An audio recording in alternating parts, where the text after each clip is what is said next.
Olá pessoal, Pastor Leandro Batista aqui pelo canal Verdade em 10 Minutos. Novamente, um abraço a todos aqueles que sempre me acompanham pelo canal e também os temas que tenho tratado aqui, obviamente, de interesse cristão. Lembrando que os meus esforços como pastor e como teólogo visa amparar a igreja nos últimos dias com a fé que salva, a fé que nós vimos, que testemunhamos e vimos ser revelada na face do Cristo e na sua atividade a messiânica, cuja substância material de fé vem dele. Bom, antes de tudo, de dar aqui o tema desse vídeo, eu queria só fazer dois reforços importantes. Lembrando que nós estamos em culto ao vivo pela internet, na nossa sede, todas as quintas, às 8 da noite e aos domingos, 7 da noite. E outro detalhe importante também, que eu venho frisando aqui nos vídeos, movimento igrejasempolitica.org. Lembrando que esse site ele existe exatamente para poder capacitar cristãos a saber como responder sobre o tema e também enfrentar essa liderança podre que usurpa a prerrogativa de Cristo, toma a igreja dele para fins ideológicos. Então entra no site, faça parte desse movimento, se oriente lá também, para você poder, obviamente, provar ser um bom cristão. Bom, hoje o tema aqui é a Igreja 2030. Todo mundo sabe que esse tema está rendendo para nós, porque na medida que a gente puxa, vem um monte de coisa, tá? Mas hoje aqui dentro desse tema nós vamos tratar aquilo que foi chamado de Conexão Mesa 22, da IPDA, Igreja Pentecostal Deus e Amor, que foi representado pelo Davi Miranda Neto.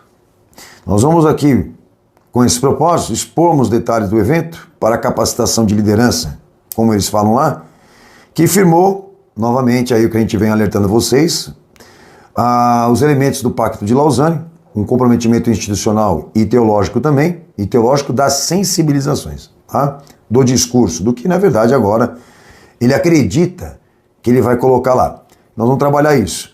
E também o Pacto Global da ONU, da Agenda de 2030, porque tinha gente da ONU lá, tá? Então, nós vamos apresentar fatos aqui para vocês poderem, obviamente, refletir e pensar como que a coisa é séria. Bom, os meus objetivos específicos com esse tema e esse propósito é fazer o levantamento dessas engrenagens que condicionaram a nova ordem mundial, que nós estamos aí na frente para enfrentar, dentro de uma panorâmica histórica que eu venho falando todo o vídeo, cujo poder mundial tem sob o seu domínio todas as instituições religiosas desde a sua concepção, ok? Institucional, obviamente, tá? E traçada e organizada pela elite global, e a prova disso é o que está acontecendo agora. Então essas estruturas de igrejas que na verdade estão cumprindo hoje a agenda da ONU e a agenda de 2030, provam que a gente vem falando aqui, que elas sempre estiveram controladas e gerenciadas por um único poder, e eu me refiro à ordem mundial maçônica. E aí, você pode chamar o que você quiser, que tem um monte de nome isso, ok? Bom, então é muito importante a gente, antes, melhor dizendo, de tratar o assunto da Deus é Amor e do seu novo líder, né, é importante a gente trazer esse esquema. Lá atrás, a gente vai lá para trás historicamente, busca esse esquema para compreender e entender que tudo o que está acontecendo agora não é do acaso. Tudo isso foi programado, pré-estabelecido, pré-definido, historicamente, por uma minoria escrota, uma dinastia. Ok? Bom, então esse esquema de nova ordem mundial, lembra que essa panorâmica é confirmada na escatologia bíblica, está dentro de um quadro de ações revolucionárias, isso na política, na economia e tudo, tá? E na religião também. Dentro de um quadro de ações revolucionárias, em caráter histórico, transitório, progressista, representado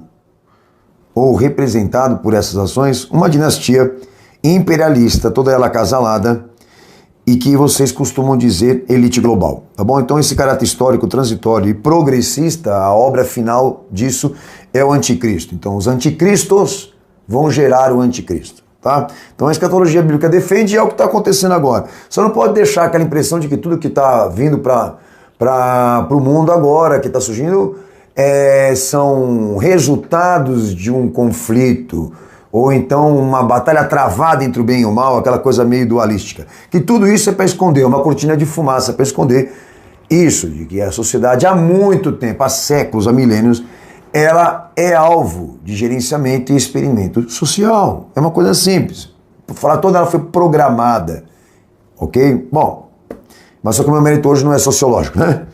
Mas agora entrando na questão, no ponto religioso, essa ordem mundial, essa ordem humana, ou essa elite global, a emancipação dessa ordem na religião, ela tem por ponto de partida consolidado, mais organizado, e aí eu venho trazendo essa panorâmica, ela surge na filosofia, no iluminismo, ali na Grécia, da Grécia ela entra ali para uma outra emancipação já com o sistema romano à frente, de Roma ela vai para a Europa, da Europa para os Estados Unidos e depois ela atinge a América Latina. Então todos esses ciclos que eu estou falando aqui, Grécia, Roma, Europa, Estados Unidos e América Latina, a serpente dessa ordem passou por lá, tá? E atingiu todo o Ocidente por esse sistema chamado filosofia, tá? Que a gente até costuma dizer teosofia, com um caráter mais religioso, ok?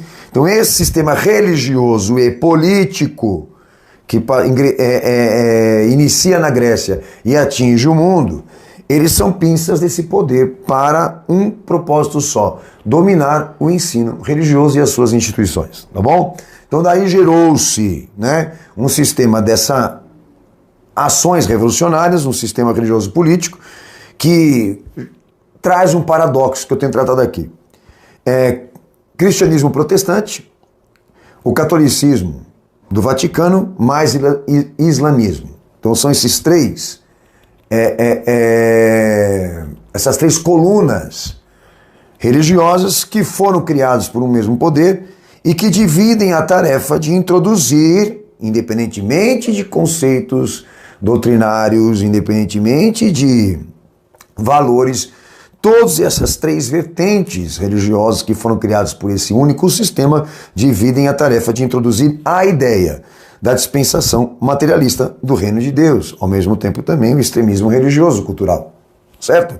Então, por mais que o islamismo tenha uma doutrina diferenciada do protestantismo, e do protestantismo também ao mesmo tempo o catolicismo e o islamismo, todos eles aderem, olha só, ao mesmo método e sistema de que o reino de Deus se cumpriu em algum lugar, em algum endereço, em alguma religião, em alguma pessoa humana, tá bom? Então é tudo a mesma coisa, só mudam os valores.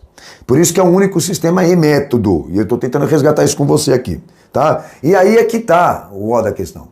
É isso que eles usam para enganar a população, tá? Mas vamos lá, construindo ainda. Então surge esse sistema religioso e político, essas três vertentes, elas são ambíguas e trabalham até o dia de hoje para atingir as metas mundiais, tanto que as três estão no colo do Vaticano. Está no colo do Vaticano e a ONU lidera hoje, tá? E vai liderar mais ainda, na medida em que avançar esse processo de ordem mundial. Bom, aí entrando no mérito mais específico ainda, do que na verdade se organiza pensamento intelectual, ou formação de base eclesial e para-eclesial, nós temos, ali em 74, o Pacto de Lausanne, que a gente vem tratando isso com vocês, que levou à articulação do CLAD-I, na Bolívia, onde Roma, CMI e ONU se organizam para montar bases para-eclesiais. Aí eles tinham a estratégia exatamente de esconder mais ainda essas intenções do que o protestantismo alavancou a pedido do Vaticano, tá?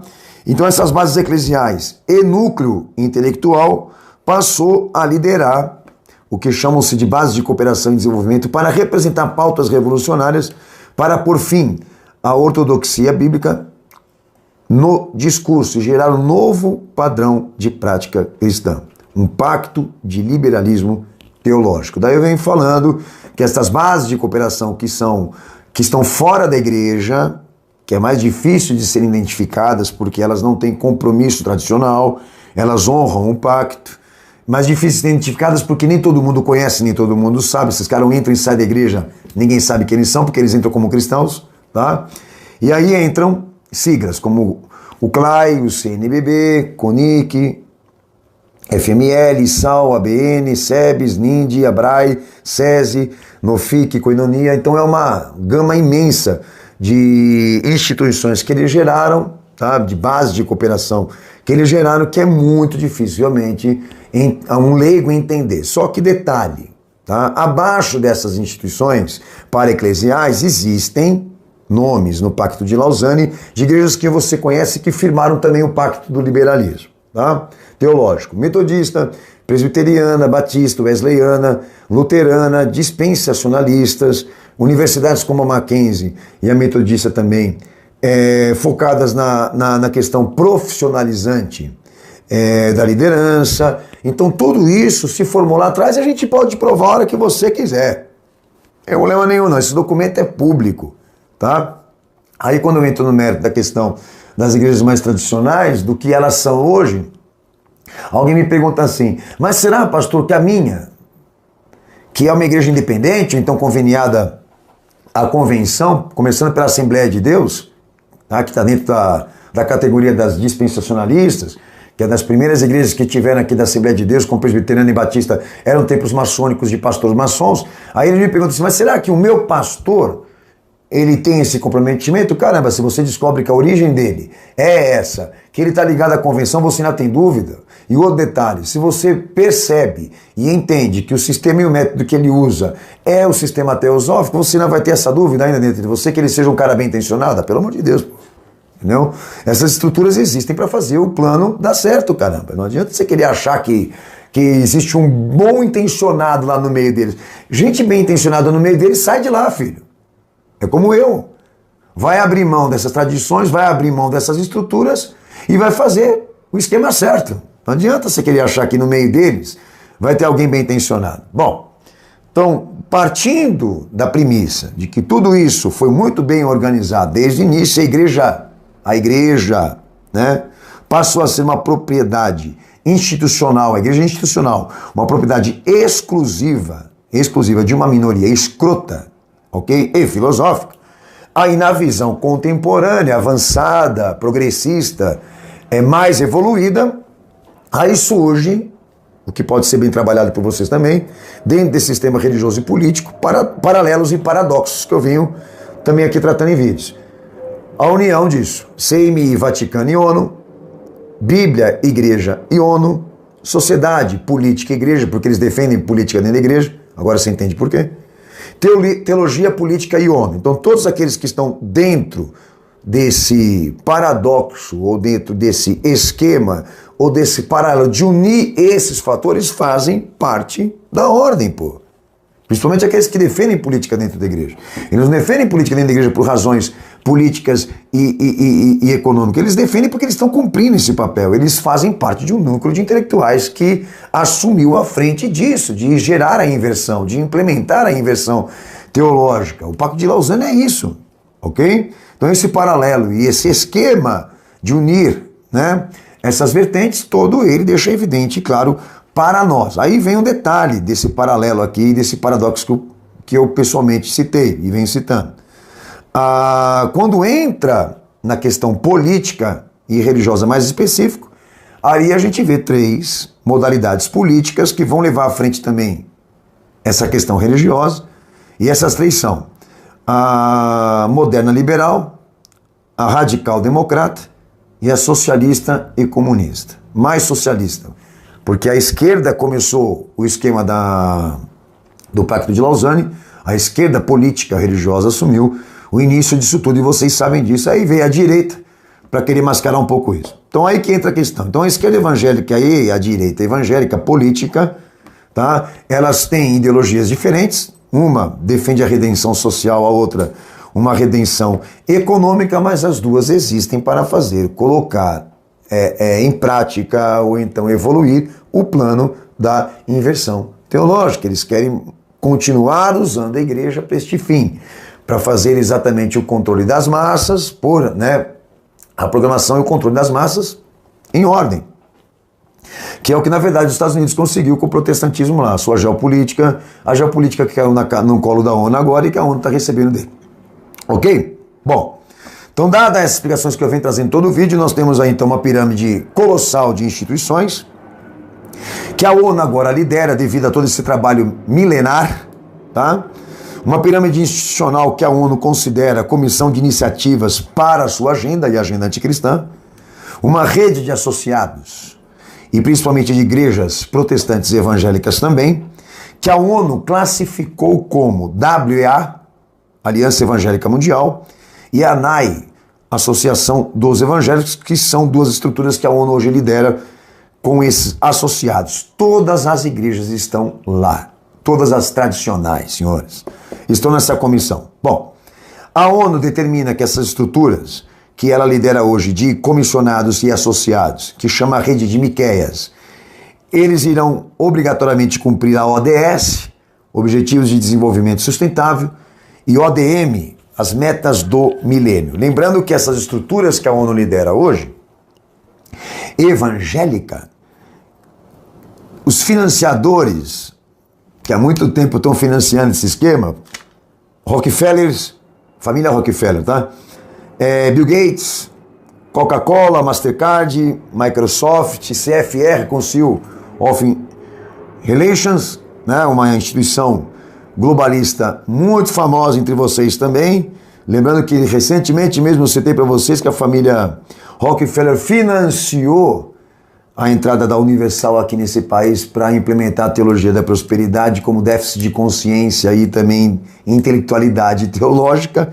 Outra denúncia que eu coloquei, mandou milhões de libras, que o Ministério Público inclusive identificou.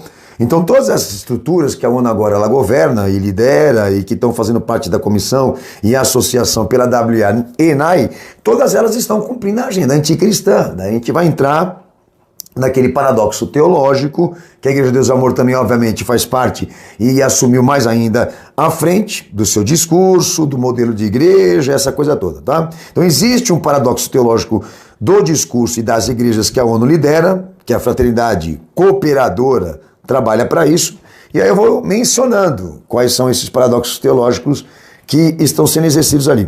A cultura da paz, a redenção pelas minorias, a primazia do sentimento, a doutrina social, o relativismo dogmático, humanismo político, ecumenismo político, redenção econômica, teologia do trabalho, teologia da libertação, vida profissional cristã, expressões culturais da vida cristã, teocracia, democracia, patriotismo, cosmopolismo, ambientalismo, holístico, tá? Então cada uma na sua tarefa. Daí vem esta similaridade entre todas elas. Escatologia do novo mundo, novo paradigma das igrejas, pinta tudo de preto, vamos mudar a temática para gerar aquela impressão de que as coisas mudaram, a aproximação da igreja com a ciência, tecnologia integral sendo implementada nas igrejas e tudo isso, na verdade, vão ali alinhando cada uma dentro da sua diversidade doutrinária, todas se direcionam a cumprir essas similaridades. Vamos mudar o mundo, vamos mudar as pessoas, vamos mudar o sistema, etc, etc. E não é temática nem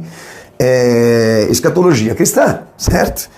Todas elas trabalham, independentemente se as suas ideologias doutrinárias ou então políticas sejam diferentes. Esse é o esquema. Joga a cortina de fumaça, bota eles para debater política e doutrina, mas todos eles servem à ONU e todos eles cumprem as estatísticas disso.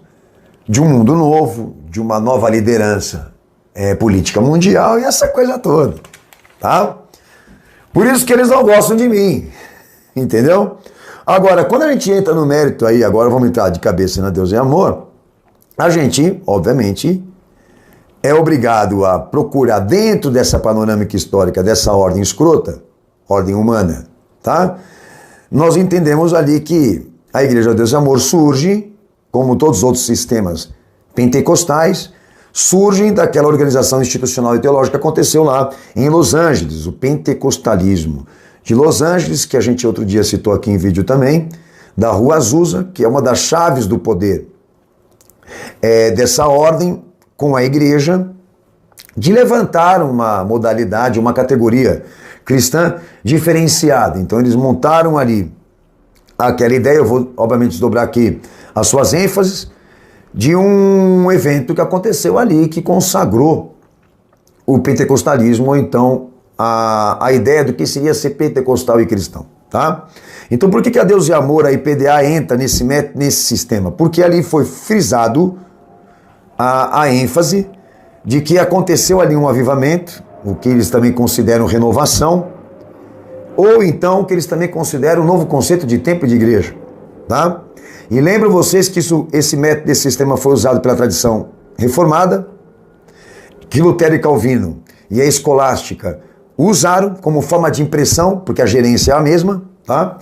O protestantismo que foi criado para a terceira fase institucional da ordem maçônica, como eu já expliquei para vocês aqui.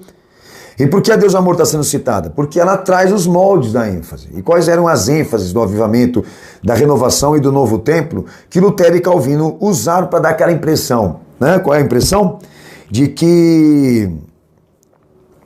Deixa eu lembrar aqui.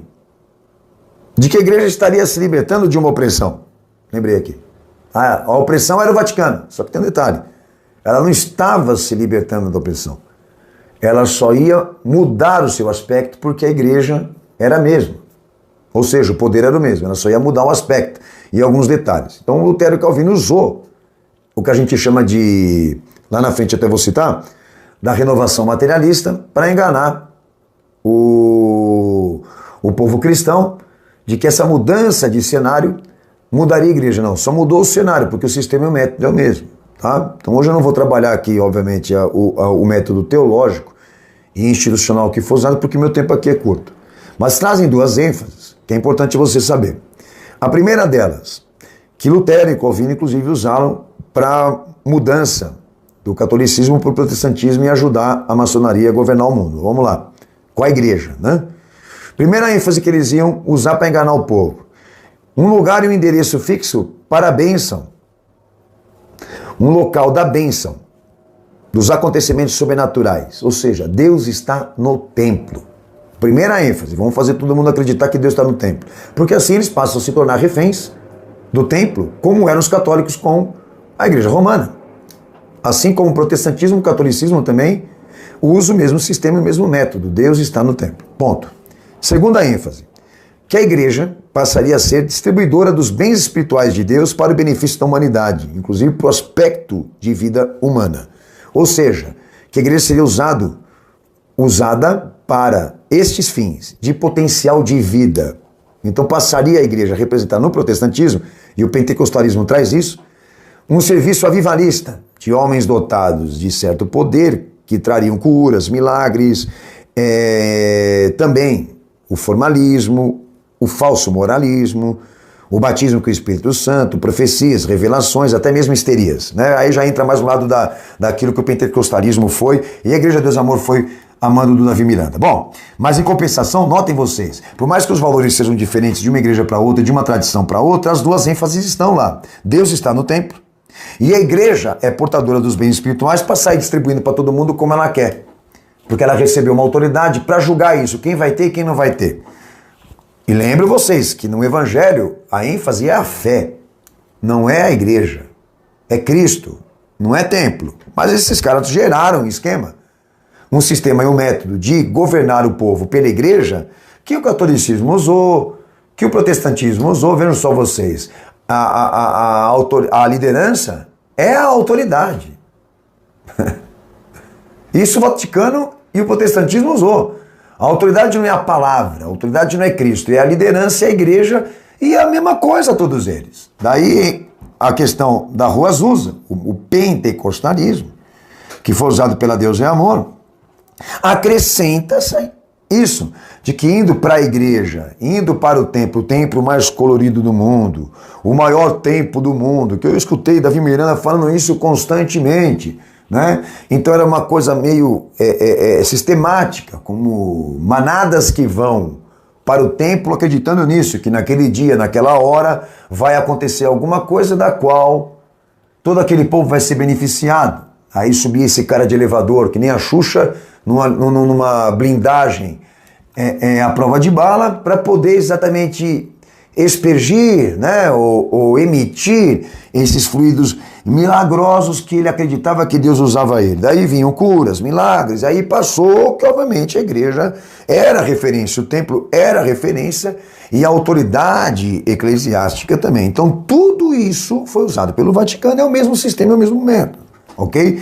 Que o pentecostalismo da Deus é Amor, que é assim como eu classifico, porque pentecostal é Atos, né? Pentecostalista e pentecostalismo são que esses caras geraram e criaram aí nesse sistema. Então esse avivamento, essa renovação, esse conceito de templo, o novo templo, o maior templo do mundo, tudo isso obviamente foi utilizado por eles. Ponto. Então o Davi Miranda, ele inicia esse processo como agente obviamente subversivo, tá? Dessa religião programada para fazer exatamente reféns da igreja e da liderança, como eu estou explicando aqui para vocês, obviamente.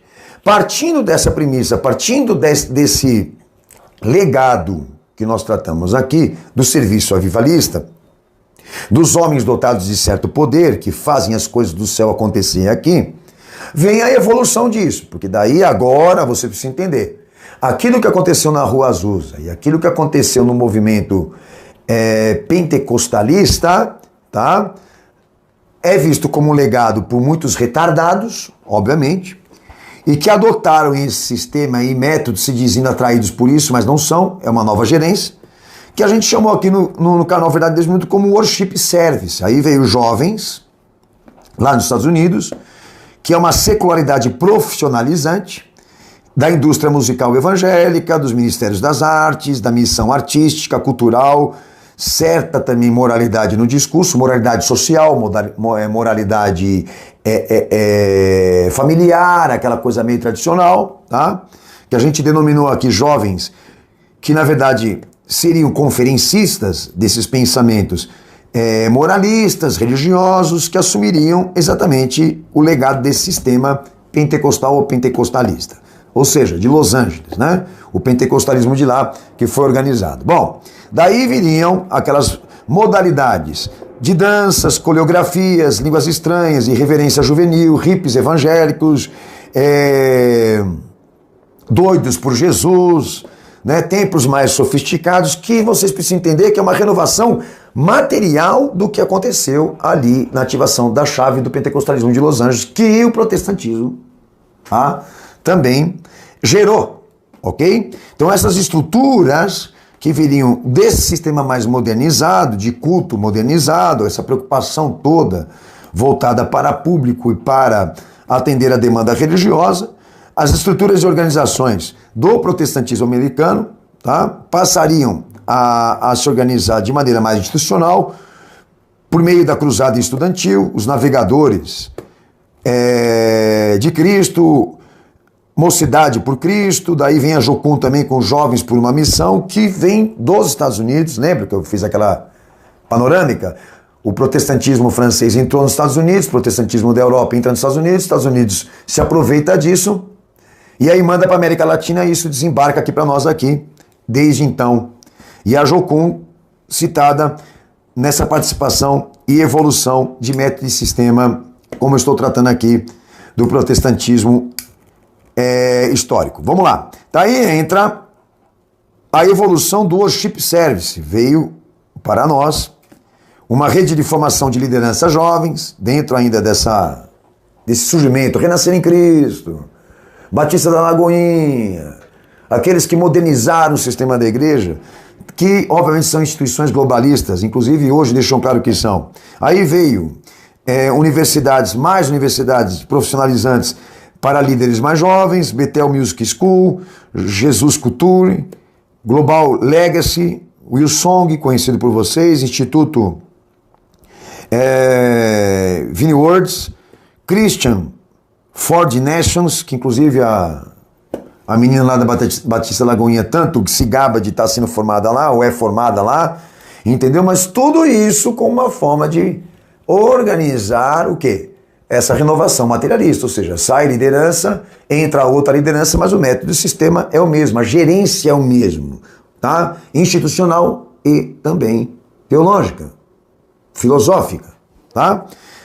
Dessa estrutura, o Worship Service, que reúnem organizações profissionalizantes do protestantismo americano, mais rede de formação de líderes e jovens para poder fazer evoluir pentecostalismo de Los Angeles, vem a Global Shapers, uma outra evolução desse sistema, uma rede internacional de jovens criada por Klaus Schwab, todos conhecem muito bem quem é esse cara, somando isso aqui, diálogo, ação, mudança e soluções para o futuro. Esse cara montou uma rede de plano de ação e introdução de metas do milênio para a ONU, ODS mais ODM, uma rede de mais de 2 milhões de jovens que trabalhariam para o Manifesto do Milênio, um relatório de plano de recuperação global, agentes sociais, tá? Um fórum internacional de jovens, ok? Que a Unicef estaria também colaborando como órgão da ONU. para um The Great Reset. Vocês sabem o que é isso? É a tomada do poder pela ONU. O que chamam de plataforma de Devil's Lab, né? O Lab, tá? Eu sou péssimo em pronúncia linguística americana, os senhores me perdoem aqui. Mas daí vem o mais interessante, que se dane, porque como você pronuncia isso, o que interessa é isso aqui. Que quando a gente faz o levantamento agora dessa evolução Global Shapes, que é liderado pela ONU e também Klaus Schwab, a gente se depara com credenciais ali do movimento Ed Renekiewicz, Vitor Azevedo, Presbiteriana, a Live Shape Brasil, Teófilo Hayashi, acho que é isso o nome do cara, que todo mundo obviamente sabe que ele é muito forte, é um ativista muito forte, Douglas Gonçalves, Jesus Kopp, aí vem a Bola de Neve, Amanda Costa, que aí entra um ativismo climático por parte desse pessoal todo, Evangélicos pelo Clima, que a Bola de Neve está representando, e a Amanda Costa também defende, aí vem a LGBT mais QI, para vocês verem que se vai puxando, vai caindo tudo, tá? E Davi Miranda Neto, tá bom? Então esse menino que assumiu aí o legado do avô e do pai, tá deixando muito claro para quem ele tá tocando esquema, pô. Agora eu vou entrar de cabeça no que na verdade ele chamou do quê? Evento Conexão Mesa 22, capacitação de novos líderes. Essa capacitação de liderança que ele menciona aqui, ele está trazendo tudo isso que eu falei aqui. Por quê? Tem dois pareceres que a gente julga aqui. Institucional e teológico. Institucional, que ele colocou lá no evento Conexão, aparece em Jocum e o Teófilo Hayashi, que é um ativista e um agente da ONU, e inclusive também do Pacto Global, que a gente já tratou desse cara aqui, ele representando a Jocum. Está presente lá no evento da Conexão Mesa 22 a WEA, a ONU, a rede de Miqueias, né? Representado por Davi Lago, que logo eu vou trazer um vídeo sobre esse indivíduo aí, que é o embaixador da Visão Mundial do Brasil e também um agente da ONU, representando a WA, ok? E representando o Pacto Global da ONU lá na Deus e Amor.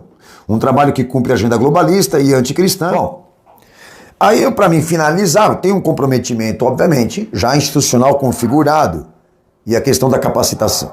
A capacitação de lideranças, ele usa um sistema que todo ele foi trabalhado por mim, para você ver como é que a situação é séria. Daí eu peguei aqui algumas manifestações que ele, na verdade, impõe seu pensamento, e ele diz assim, na Rádio Musical, em fevereiro de 2022, antes do evento: se eu não for, quem vai fazer?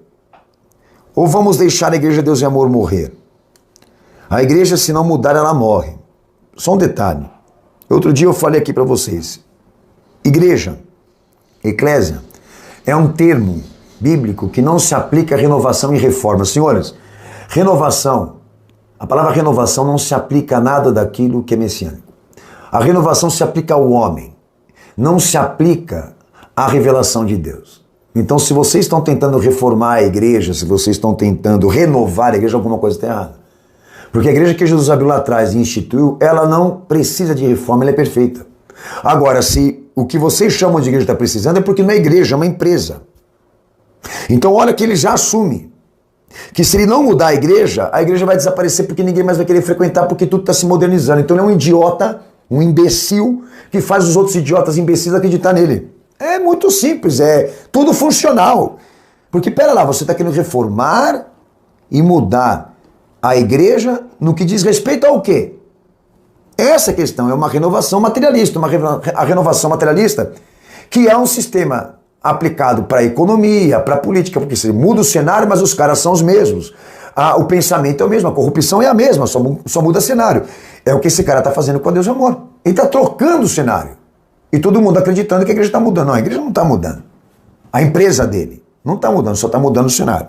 Tá? Até porque o que o vô dele começou a fazer, ele só está evoluindo. Tanto que as instituições estavam lá, a maçonaria estava lá para deixar consagrada a coisa. Certo? Então ele vai reformar e renovar a empresa do vô dele. Não a igreja do meu Senhor. tá? E aí diz aqui que ele tem 100% de convicção que o chamado dele é reforma, é reformar. E diz que sabe que já está impactando no meio da igreja o que ele está fazendo. Então esse cara é um imbecil, um tremendo idiota, e detalhe, né? O chamado não é reforma. O chamado é pregação, senhores. Tá? Quem te chamou para reformar o quê? É pregação. Nós somos chamados para anunciar a verdade de Cristo. Não fomos anunciados para reformar nada. Tá?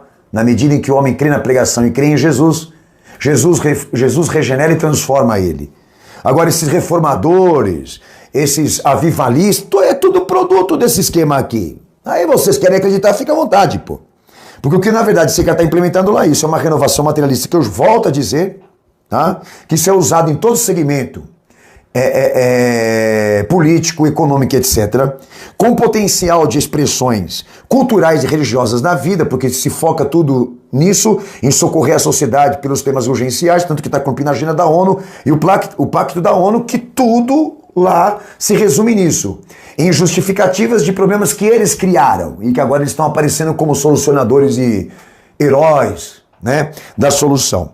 Então é um potencial de expressão cultural e religiosa da vida, com mudanças de cenário estético para gerar aquela impressão de nova liderança, uma liderança mais jovem, mas o sistema e o método é o mesmo, é filosófico, é teosófico e com comprometimentos institucionais seríssimos.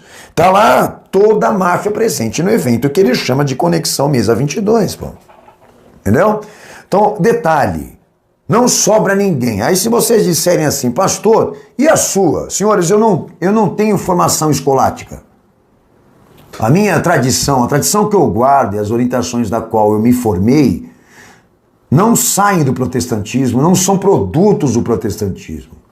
Eu sou a continuidade da primeira igreja e sirvo a Cristo e meu direcionamento está voltado a Ele. Todo o meu trabalho, aliás. Então abrir mão dessas regalias ou desse luxo de ficar tendo especializações profissionalizantes, entendeu? Esse é o ponto. Então vem para o Cenáculo da Fé. Você não vai encontrar a Unicef, você não vai encontrar a ONU, você não vai encontrar a WEA, você não vai encontrar a ANAI, você não vai encontrar a Rede de Miqueias, você não vai encontrar nenhuma igreja que está nessa lista aqui.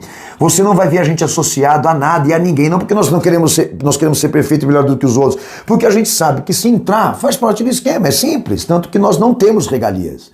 O nosso trabalho todo é um trabalho muito simples, é um trabalho honesto e simples, entendeu? O meu canal tem 40 mil assinantes e é um milagre a verdade 10 minutos ter 40 mil assinantes. Por quê? Porque eu falo.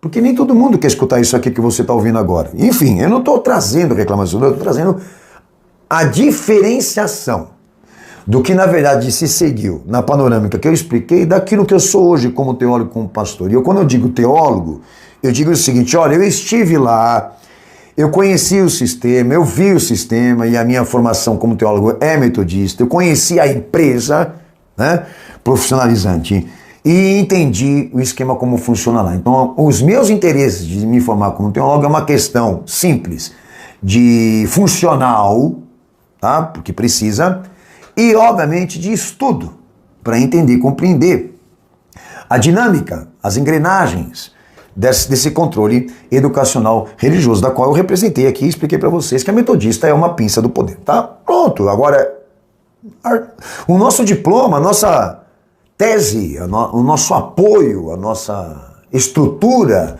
o nosso fundamento é Cristo.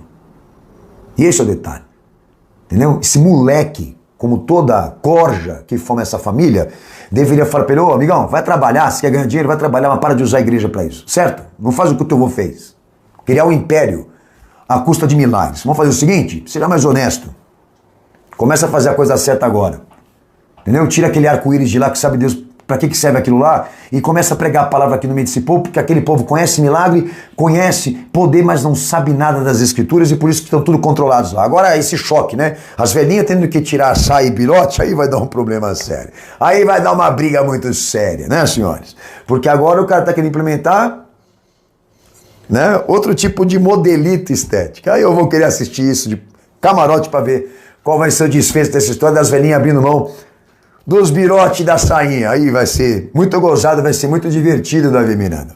Senhores, eu fico por aqui. A Agenda 2030 está em plano e a gente continua tratando o tema Igreja 2030. Alguns até se questionaram de que virasse DVD, de que virasse livro. Nós não temos nenhum projeto. A gente dá a linha do estudo, aí você segue aí. Vamos procurar identificar mais ainda profundamente as engrenagens disso, da igreja, que condicionou nova ordem mundial. É tudo que está acontecendo agora. Todos estão no colo da ONU. Um abraço. Um beijo, Deus abençoe todos vocês. Maranata, Jesus está voltando e vem aí nas descrições todas as fontes que nós usamos para nossa pesquisa. Deus abençoe vocês, fiquem na paz. Maranata, Ele volta.